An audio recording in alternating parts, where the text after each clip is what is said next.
Hey, beautiful. Welcome to Dr. Sarah's Café. This is your weekly refill. Folks, I hope you have had a good week so far, or a good last week if you're watching this on a Sunday. And these are meant to help you refill your spiritual cup. And I am learning more and more that this is part of my path to step more fully into the role that I'm meant to play in this lifetime in terms of spiritual, my own spiritual development, and helping other people to navigate their spiritual journeys while they're here on earth as well. So this week we have what I call the flavor of the week, which is the overall theme, the overall vibe based on a variety of ingredients. So the flavor of the week incorporates astrology that's happening during that week, tarot cards that I pull for the week, oracle messages that I pull for the week, my own intuitive hunches and leanings, books, literature that I am inspired to connect to the overall ideas, right? So all of these things come together and they make up the flavor of the week, the featured flavor of the week inside of Dr. Sarah's Cafe. And this week we have heartthrob. The flavor of the week is heartthrob. And this word has a variety of meanings to different people, right? So when you think about heartthrob, many of us might be thinking about the celebrity who is super attractive, who's so charming that people just swoon over, right? They have a lot of popularity and people just have crushes, right? People have these huge, immense crushes and lots of people have them. So we consider these people heartthrobs. When we think about the phrase, the word, the term heartthrob, it can also mean heartbeat, right? Like a throbbing is sort of the same as a beating, right? So our heart beating. And part of what this flavor of the week for me is about is listening to our heartbeats, listening to what makes our heart beat, listening to or paying attention to, having awareness of how different situations, different activities, different people change the pace of our heartbeat, different thoughts, different feelings, how they affect our heartbeat, right? So literally listening to our hearts, are feeling our hearts, are paying attention to the rhythms of our hearts, the emotional hearts, the physical hearts. And heart throb, when we think about a throbbing, we can also think about a headache, right? A pain, something painful, like a throbbing headache. And so it's this flavor of the week has multiple layers to it. It has that sort of romantic school girl crush. It has that sort of mindful awareness of our heartbeat and our natural rhythms, but it also has to do with heartbreak and heartache that we might have experienced in our lives and just being very familiar with that energy as humans and not dismissing it or judging it as a less valuable experience because it's not the most comfortable or pleasant experience. And a lot of times we forget that we are here to grow. We are here to learn. And if everything just came easily to us without any effort in the exact time that we wanted it to, we wouldn't be who we are. We wouldn't have the magic and the value and the wonder that we have as spiritual beings on a journey in this earthly plane. Okay? So let's unpack, peel back the layers that make up this flavor of the week. What are the ingredients within it? And it really starts with Venus. And so I've talked about this on this channel before, about how Venus is that energy of love and pleasure and beauty. It's a very heart-centered energy. It is about being in tune with your heart, right? And things that you love. And Venus is entering the sign of Leo, which, if you are familiar with last week's refill, if you didn't see it, go watch it. I think it was last week, or was it the week before? One of the, either last week or the week before, I talked about Leo because Mercury was moving into Leo and how Leo is the sign of that brave heart, that wholehearted, courageous, passionate vibration and energy and life, that vitality that's inspired by what we love and what we are passionate about, right? And now Venus, the planet of love, is moving into that energy as well, right? And so it just amplifies our attentiveness and our awareness of what we're passionate about, of what we really love. And so I'm calling this Venus entering into Leo. It happens on July 11th, 7/11. And I'm calling it the heart of the matter, right? So we think about Leo being the sign of the heart in many ways, and then the planet that represents our love and our heart in many ways. It's not the only planet or the only sign, but they definitely represent that. Together, they represent the heart of the matter. So going even deeper, focusing in, honing in even more on what the core essence of an experience or a relationship or an endeavor or journey is all about. Okay.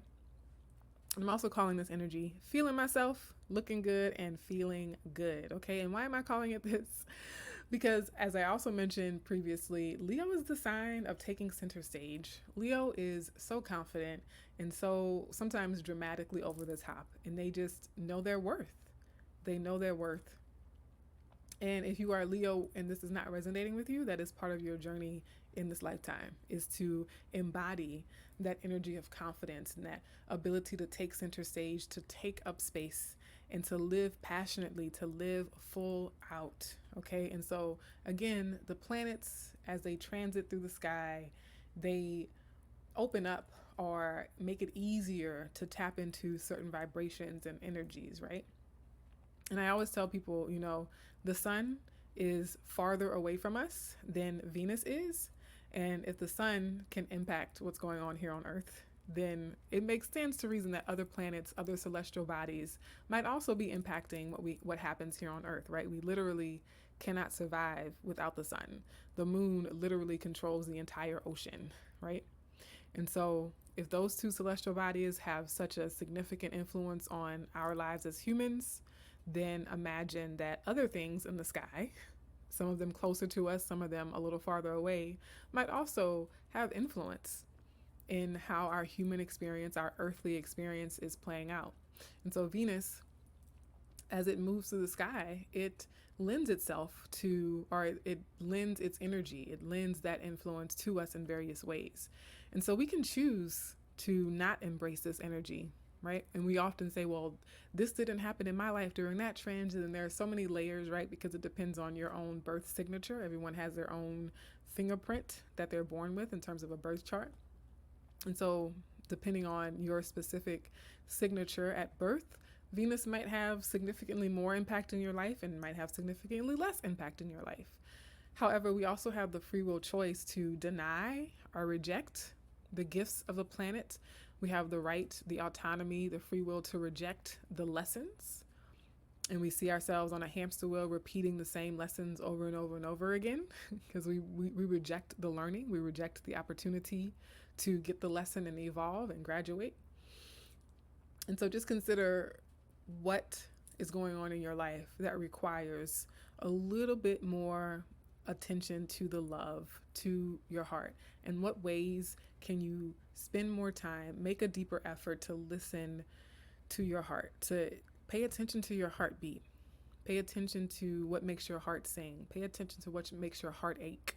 Okay, let's keep going because there's one more astro ingredient, and that is a Venus opposing Pluto. So Venus opposing Pluto can be a challenging energy, right? It can be one of those test energies, one of those learning opportunity energies, if you know what I'm talking about. But it can also, when you learn how to leverage it, when you learn how to channel and activate it for constructive purposes, it can also be super, super powerful. So I know I talked about Venus being the planet of love, beauty, heart. Pluto is the planet of power and transformation, okay? And it often has an underworld undertone to it. And so Venus opposing, right? So this is an opposition of two planets. They're standing across the sky from each other. And so their energies are facing off, so to speak. And so this could be power plays for people who don't want to activate the higher vibration of this. It can be power plays. And so what we can do as people who are on this journey to grow and evolve and level up spiritually, we can focus on remaining centered and grounded in our own authentic power. I also have some videos, some refills I did where I spoke about authentic power. It's not the power to dominate over other people. It's not the power to control or manipulate, right? It's the power of being centered in our own authority and being very clear, having clarity about what's in our control, about what's not in our control, about where we have agency, about where we have choice, and owning that, taking full ownership of that awareness, okay? Venus in opposing Pluto can also be extreme passion. So channel it wisely, right? Extreme passion can go overboard and turn negative and destructive really quickly. But extreme passion can also be harnessed for beautiful creations, for radical change, for radical revolution in our personal lives and our collective lives in terms of social justice and that sort of thing. And so this can be profound. It can be profound transformation, profound beauty and creativity.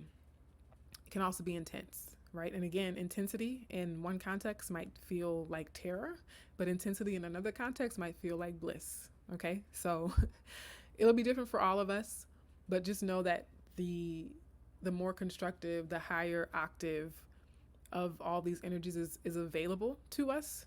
And sometimes when it feels like we're experiencing the more difficult aspect of a planet or transit, just remember it's the beauty of a lesson, the beauty of the wisdom. Again, consider it part of the package deal that you made when you were born, of learning what you are trying to learn, what your soul is aching to learn.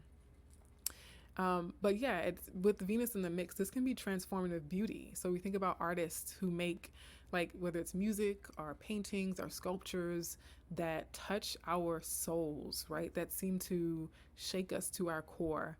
Like the art, the beauty of what they've created is so profound, so intense, and it feels so transformative. It's like, I will never be the same again after witnessing this painting. I will never be the same again after hearing this music. I will never be the same again after witnessing this play or this documentary, right? Think about all those life-changing encounters with creative expression and creative art, or reading a book and saying, this book changed my life, right? So Venus opposite Pluto also has that power and that potential within it as well, okay? And then just a reminder to know and own your worth and your value and to not compromise on that, okay? So it's almost like Venus being your tender self.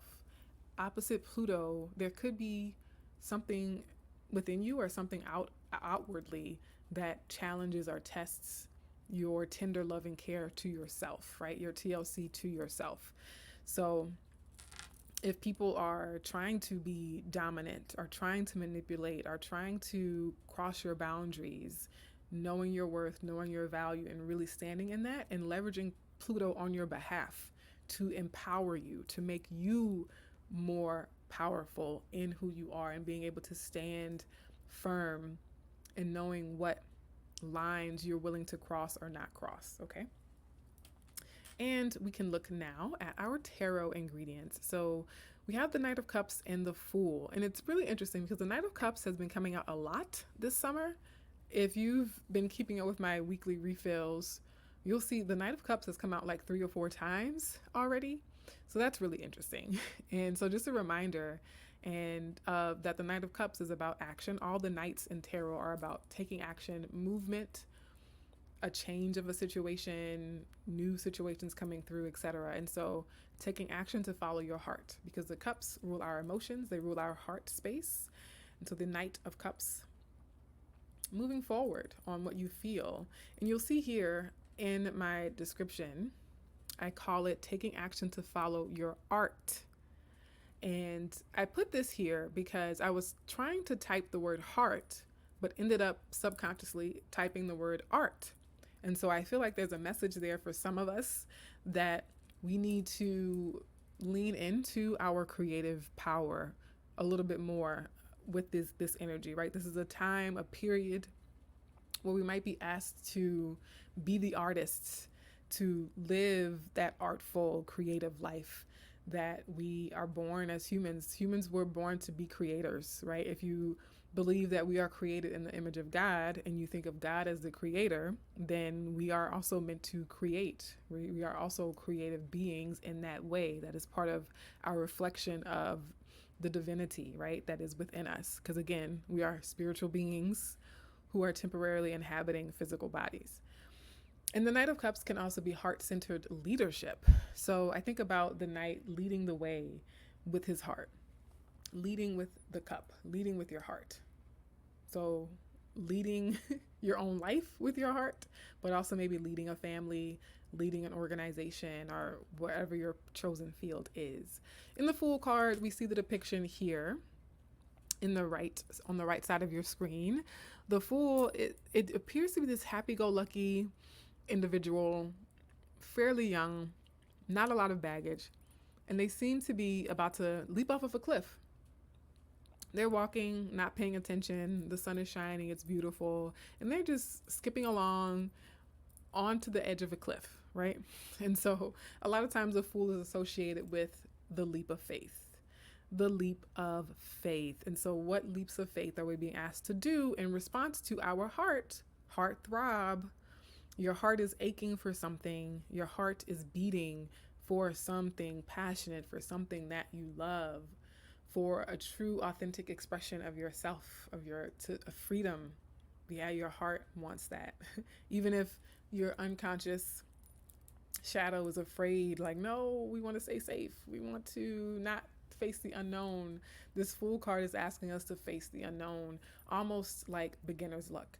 So the Fool is the new, like that brand new chapter, a brand new opportunity, brand new experience, brand new people and places and feelings, emotions. Some of us might be experiencing new emotions or new shades of an emotion.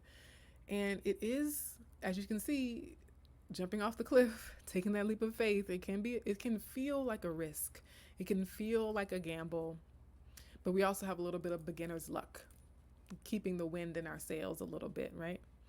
And it is lighthearted, carefree energy. So sometimes the Fool comes out when I'm doing a tarot reading, and it represents a day where the burden of the world is, you can shed it. You can shed it for the day. You don't feel that weight on your shoulders, right? You can sort of chuck it off for the afternoon and just frolic in the fields. Just lay on a blanket, feel the warm grass, listen to the birds, enjoy the beautiful flowers, watch the butterflies flying through the sky.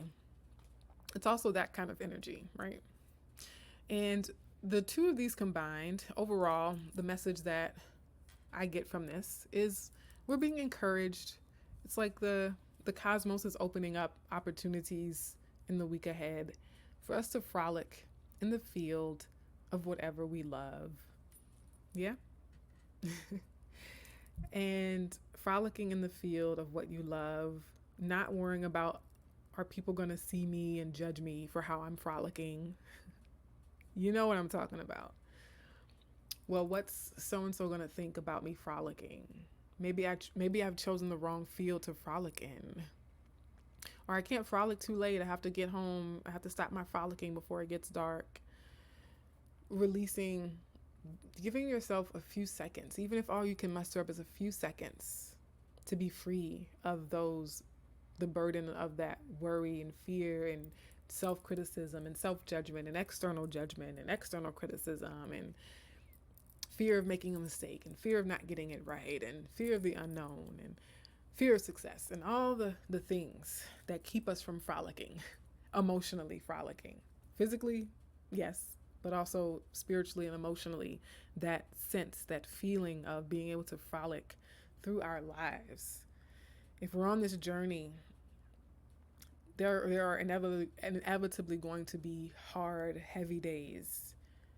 But when they aren't hard and heavy, or when the clouds part for just a moment, we can lean all the way into those moments as well. And so frolicking in the field of whatever you love, that could be your family, your relationships, your hobbies, your health routines, your beauty regimens. It could be travel. It could be curled up on your favorite couch with watching your favorite TV show. It could be your service project. It could be your social media presence or platform. It could be creating quilts. It could be deep conversations with a stranger, right? So many ways to frolic in the field of what you love. But part of the discernment of what that might be, or how we will know when we're in that kind of a moment, is the heartbeat. The heartbeat. What is it? How is my heart responding in this moment? And is it a siren or a warning signal or an alarm bell? Or is it a knock at the door, gently asking us to let it in? To let in this experience, to let in this sense of peace, let in this sense of calm, this sense of wonder, this sense of amazement. Okay, divinity leaves. I pulled from the Divine Feather Oracle deck for this one, and the message is let go of convention and follow your own unique path. And so this is pairs very, very well with the Knight of Cups and the Fool card that I just discussed, because in order to let go of convention and follow your own unique path, you have to lead with your heart. You have to navigate with your heart. Let the beating of your heart be your GPS in this period ahead. And that Fool card, that energy of taking that leap of faith, getting free from the burden and the weight of the fears of criticism, the fears of judgment, right? The fears of people pleasing, of people not liking you, all these different fears that might hold you back from taking that leap into joy and fulfillment. So the Heron reminding us all to let go of convention and follow your own unique path. And you know me, even from if you know me from my colorism healing work, you know that even in that space, I always talk about walking the walk and not just talking the talk. So I will never just preach about these things. They will always reflect things that I have already been working on, things that I'm working on in the near future, things that I'm presently working through. And so this whole, the existence of this video, the whole existence of this series, of this channel, of the Café, is the calling on my life to let go of convention and to follow my own unique path. Okay, so I'm right there with you. I'm right in that journey alongside you on my own unique path, but parallel, we are all finding our way back home. What's the quote? We're all walking each other home, or something like that. So just reflect for yourself, do some journaling. What are the conventions that you're still holding on to? What's the conventional way of thinking that you have a death grip on, that you just do not want to let go? You refuse to change your mind about that convention being the only way, being the only right way for you and for everybody else. And what is your unique path meant to be? Okay, and what I'm learning with the dream interpretation stuff that I've been studying, and I am working on a series specifically focusing on dreams. As I might have said before, dreams was like the inciting incident almost. It was really my first foray, my first introduction, my first encounter with all of this goodness that is whatever it is you want to call it, metaphysical stuff, esoteric stuff, spiritual stuff, all the things. And our dreams oftentimes speak to our path, our purpose, and our gifts and skills, and how we can use them to serve and heal and just so many good things. Okay, so my dreams have been sending the message loud and clear, and I'm listening to them, being obedient to the calling on my life. Yeah, folks, we have the bulletin board message is the boutique. The boutique is still up and running, still open. It is a product of me following my heart to create things, to be creative. The reason I'm so thankful and grateful for this space of the Café is all the parts of me that have been suppressed and restricted and limited and neglected, such as my creativity, such as my wit, such as thinking of cool t-shirt designs, and just all the things. So this is an example of one of my designs, the Gemini design. I have a series for the whole zodiac, all 12 zodiac signs, whichever zodiac sign you are. I made a t-shirt just for you. And I imagine that I will have multiple zodiac sign t-shirts over the years. But this is like Zodiac t-shirts 2024, and we'll see if there's a new set of t-shirts in 2025, etc. But the Gemini one, there are two Gemini ones, of course, because we're the twins and I'm a Gemini. So yeah, there's a little bit of bias there, a little bit of favoritism. But yeah, as you can see, the nature of the t-shirts is very pun oriented. I love puns unabashedly, unashamedly. I love puns. And in this instance, we have a visual pun on Gem and I. Okay. So check out, browse for your own zodiac t-shirts. I also have other themes. I have the Melanin Queen t-shirt still available. I have the Steeped in Love and the hot t-shirt tees as well. And they come in mugs, tote bags, sweaters, buttons, lots of different cups, like drinkware, of course. So yeah, just go ahead and take a look.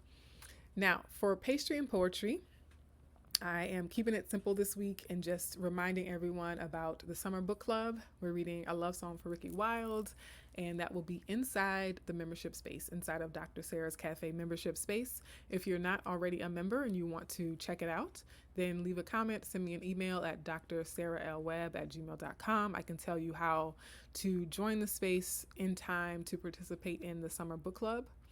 And I might stream a recording or parts of a recording on the YouTube though, just so you'll see what happens. It's a very small membership. We're in beta testing phase right now, but it's growing slowly, and I'm learning a lot and really just doing a lot of reflection and contemplating on what potential exists in that space now and in the future as things scale and grow. And the pastry of the week is the cheese Danish. I love me some cream cheese, okay? And I love bready things. Although I am now officially today going on a no sweets diet. So fasting from sweets for 2 months until August 31st. I'm still gonna feature my pastries because other people might be able to enjoy them. All right. Now, your to-go or takeaway message, my dears. I really like this one for us. It says, I am willing to follow my heart into the unknown. I know, just saying it, I'm like, oh, that's kind of scary. No. So I'm going to say it again. I'm willing to follow my heart into the unknown. Your heart, my dears. Yeah, we know it's like, oh, following my heart into the unknown, really? But your heart is worth trusting. Trust me, okay? I'm willing to take a leap of faith into the depths of what makes my heart sing. I'm willing to take a leap of faith into the depths of what makes my heart sing. Sit with that for a while, my lovelies. I hope that this weekly refill has helped you to refill your spiritual cup. And I hope to see you in another one. Take care.